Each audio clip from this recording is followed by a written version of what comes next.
Это не просто звук сирен, это символ блокадного Ленинграда. История любви Марата и Лики разворачивается на фоне ужасов войны. Это зарождающееся чувство, именно тот огонек надежды, который пробивается сквозь мрак. Они нашли друг друга в этом мире полном боли и страданий. Меня уж не найти. Ой, да захотят, найдут. Ты ведь удачливая. Какой вы недобрый. А что ты мне выговоришь? Смешно слушать. Тебе лет-то сколько? Через 3 недели, может быть, 12 исполнится. Еще может быть. Все может быть.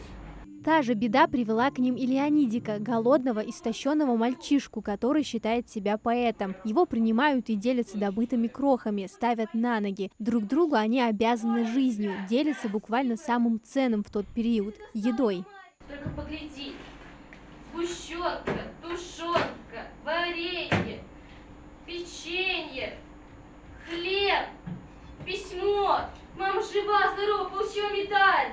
Талант не знает возрастных границ, мастерство перевоплощения и удивительная способность передать трагизм пьесы. Искренность актеров никого не оставляет равнодушным. Дети не только на сцене, но и за кулисами. Они самостоятельно управляют светом, создавая нужную атмосферу и обеспечивают музыкальное сопровождение. Ну а роль конферансье в постановке по пьесе Алексея Арбузова досталась Камиле Дзейтовой.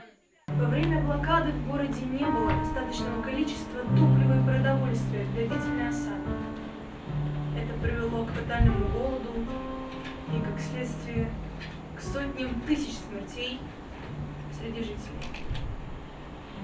Блокада Ленинграда проводилась не с целью капитуляции города, а для того, чтобы было легче уничтожить все находящееся в окружении населения. Будить сердца людей – вот в чем задача театра, и с ней, по словам режиссеров, юные дарования справились отлично, несмотря на сложность пьесы и серьезность поднимаемой темы. Именитые деятели искусства высоко оценили их талант и подачу. Будущее театрального искусства в надежных руках. Вот вы у меня есть будущее Венгурской республики, актерский состав. Это большое богатство. Я почему и пришел сегодня? Посмотреть на свое богатство. Это замечательно, что есть детский театр. Я не знал, что он есть. Сколько времени прошло, как вы обозначились? 2 года, да, уже? 2 года.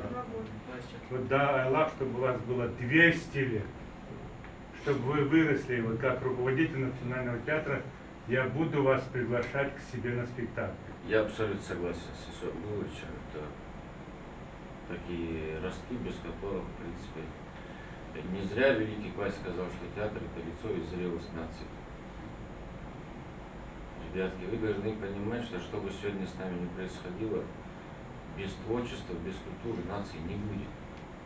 Планы у руководства Национального детского театра большие. Сейчас здесь готовятся к новой постановке по пьесе Мориса Метерлинка «Синяя птица». В главных ролях дети с ограниченными возможностями здоровья. Если говорить о ближайшем будущем, то уже в конце апреля труппа планирует отправиться в большие гастроли по стране. Амина Зязикова, Султан Мгушков, Магас 24.